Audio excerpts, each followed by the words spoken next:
ఇక్కడ ఇచ్చిన స్టూడెంట్ టేబుల్లో ఫస్ట్ నేమ్ అనే కాలంలో ఫస్ట్ 3 క్యారెక్టర్స్ వచ్చేలా కోరి రాయాలి. అంటే ఫస్ట్ నేమ్లో ఉన్న నేమ్స్ మనకి దివ్య, కుష్, పంకజ్, నేహ.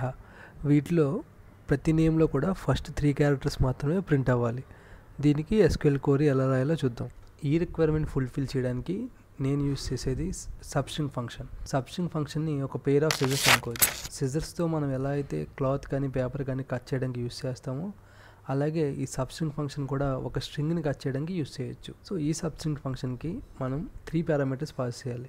ఫస్ట్ది ఏ కాలం అయితే కట్ చేయాలనుకుంటున్నామో ఆ కాలం నేమ్.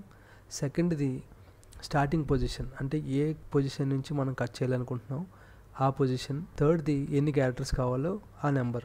ఇప్పుడు మన క్వెరీ సెలెక్ట్ సబ్స్ట్రింగ్ కాలం నేమ్ ఫస్ట్ నేమ్. మనకి ఫస్ట్ 3 క్యారెక్టర్స్ కావాలి కాబట్టి starting position 1, number of characters 3.